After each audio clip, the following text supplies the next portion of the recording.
Vegas, here we come. So, today we are actually lucky enough to drive outside road course with... In about 16 miles, take exit 76B to merge onto I-15 towards Salt Lake City. One of my favorite events of the year. I have a ton of fun out here, I really do. I love outside road course. They're doing a different layout this time, so I don't know what that exactly means or what that's gonna look like, but super pumped to get out there, check it all out. This will probably be one of the shorter videos just because I don't know how much time we're gonna have to film everything. It's pretty compact.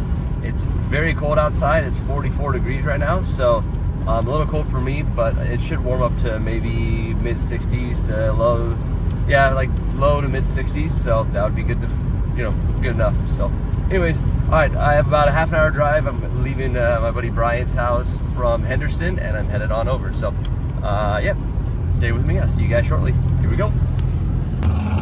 We're gonna do. All right, so we made it out to Vegas Drift. Made it all the way actually to the track itself and unloaded the car. The car looks awesome. Chris was the one who hooked it up on the roof wrap. So super cool. I like the black roof. I don't know why. I think it makes the car, I don't know, look lower or sleeker or more aggressive or something. But while I was driving around and messing with all the RC car stuff last night, which was super cool, so thank you guys. These guys are hard at work. They don't like being on camera, but all right, so what'd you guys do? We un-Irwined out the car. Yep. And then, what else? We un-rock climbed the car, I guess. Yeah, there's a lot of that happened. There's a couple of things bent for sure. Yeah. Yep. Swapped some arms out, realigned it, and she's good to go now. Yeah. Awesome. So, look at that, boom, the wrap. I like the black roof. What are your guys' thoughts? I like it. All right. I like it a lot, actually. I didn't know if I was gonna like it, but I was like, just send it anyways. But I think I like the black roof better. Do you think better on the white wheels or black You know wheels? why you like it, right? Why? It reminds you of an S chassis. It does. It does. S chassis, best chassis. But this one runs. Oh, there it is. There it is. Early in the morning, we still got it. Still got jokes. That one hurt, man. That was such a... And the only reason why that hurt is because his S chassis, he didn't make it. So he's having a random fuel problem, which makes no sense. So okay, so what's going on with fuel? Maybe we can get some support out there. Underload the car above, like, if fuel cuts at like 6,000 RPM. But it doesn't do it on the dyno, right? Sam said it didn't do it on the dyno. So it doesn't do it on the dyno, it only does it under actual load on the road, and it only does it over 6,000 RPM. And what have you changed besides everything? Yeah, everything. Fuel pump. Fuel lines. You check Regulator. voltage, right? Voltage is fine. It's always like 14.4. There can't be much other than that. Like you only have in the whole system, you have a regulator, you have a fuel like pickup setup. You're running the radium stuff, right? Yeah, it's all radium. So it's all radium, so there's no problem there. And a fuel pump and brand new lines. What size lines? It's dash 6. So dash 6 lines. And how much power does it make? Apparently, according to dyno, 280. So 280 dash 6 is way more than enough. Like way more than enough. That fuel system's overkill for sure, but it's not enough somehow. And what happens? So when you get on the boost, it's supposed to ramp up fuel pressure, but it doesn't, right? It goes down. It goes down, which is the opposite of what it's supposed to do. But it's a different regulator, and it still did the same thing. Is it still a vacuum reference? We checked vacuum reference like with the gauge, and the vacuum reference actually goes to boost. So. What about while it's running? Have you tried to like manually pump it? Yeah, it'll hold 80 psi if I set it with pressure. Until you get into boost. And then yeah, for some reason under load, it just, I don't know. So if you guys have any answers, let us know, because that's quite different. Yeah. You know what we can do? We can hit the Tinker app. We should hit them up. Get in charge of a hold of a professional. Yeah, let's see. Hey, we're gonna try that. We're gonna hit them up. Tinker does a lot of stuff with like OEM things. I don't know about an S chassis that's like chopped together with a bunch of random parts. Whoa. Top of the line. Top of the line. So we'll figure that out. We're gonna check out the app. We'll see what happens and how it works there. But right now we're headed to the driver's meeting. We start driving shortly. So, yep. Next part of this, you'll probably see us out on track ripping. Yo! All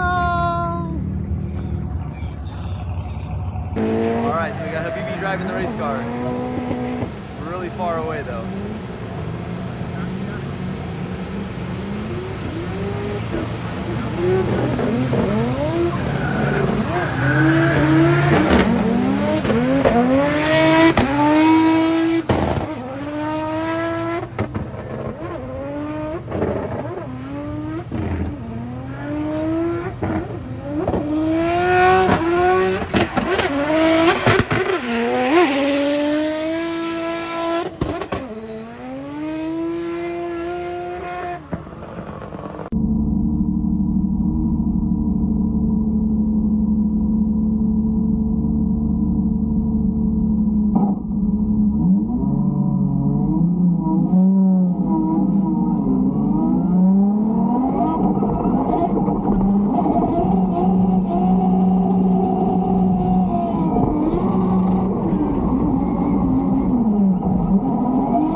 All right, so we ran a couple laps. We were chasing down our buddy Stuart over there, as you just saw, and we made some contact. So a little bit of tie rod. Basically, we like go to throw it in, and I basically just lightly rotate the wheel just a little bit, just to go from kind of here to here to get ready to fire off. And then he added an angle and clutch in as I dove in, so it didn't really work out very well. So it was my fault. I hit him, but literally just a tie rod. And now we should be good to go. They're gonna check everything else out. We should be ready to send it again. Let's try it.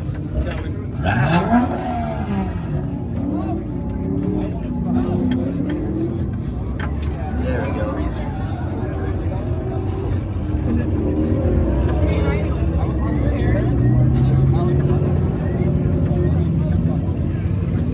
This one needs to go here.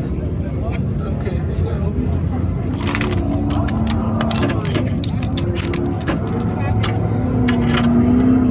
Basically adjusting the tab.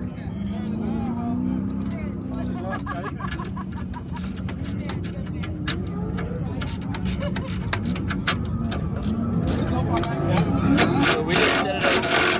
That was the first one, but now it's all set up. So now you can adjust it in or out or whatever direction we want.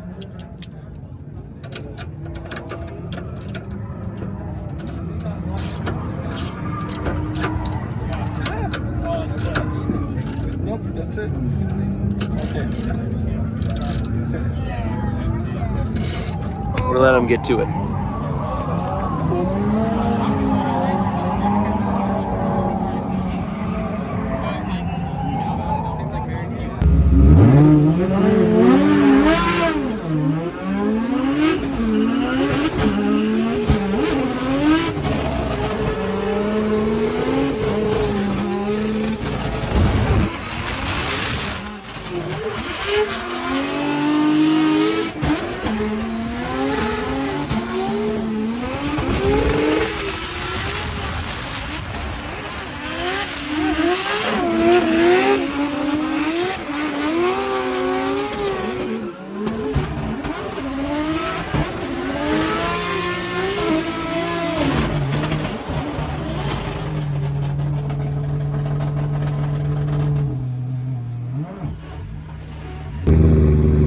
Alright, so we had some super good runs right now with Mr. Habibi, but now he's going out with Stuart, so they're going to run some 300 treadwear, which I also have some 300 on this, but we're going to adjust caster, and as soon as he's done with the caster, we're going to go back out there and rip a couple more laps and see how the car feels. So, now you get to watch that.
All right, so I'm here with a big pro spec driver over here.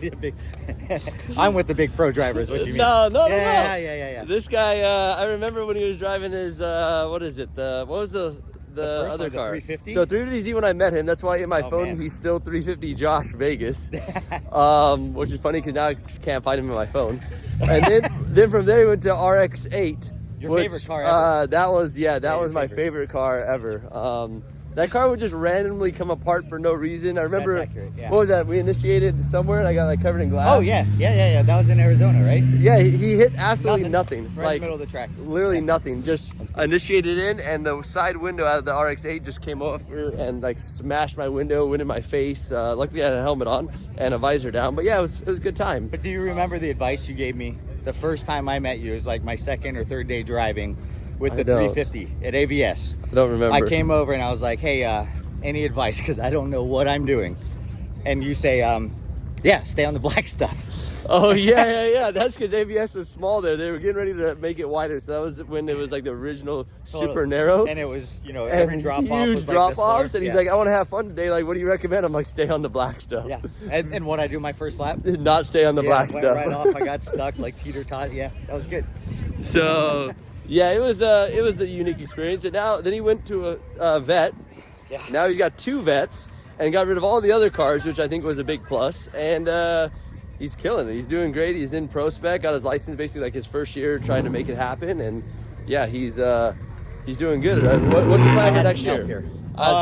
Plan for next year is kind of like a rinse and repeat, but now with a little bit more knowledge and preparation, right? So And better results. I think both of us are That's going the for the intent. better results Yeah, I scenario. think so. We I think so. It was his first year in Pro Spec and my first year running the 1 Series. So both of us were kind of like, this is a learning experience. That's right. Let's figure this out. So yeah, it'll be good. You'll see lots of him today. He's in the super cool pink and green, purple and green, pinkish, purplish Corvette. Anyways, the Corvette that's probably on my door. So you'll see it.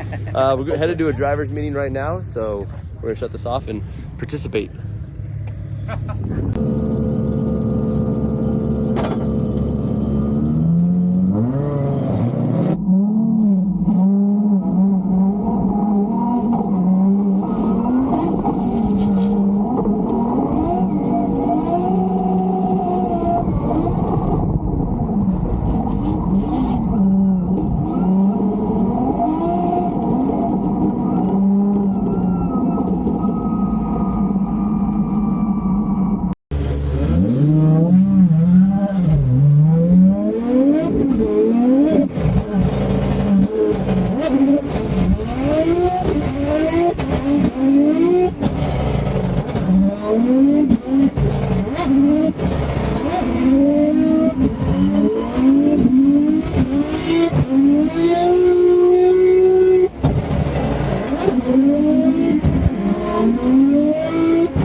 out. I have about a 2.5 to 3 hour drive back to California, at least back to the house.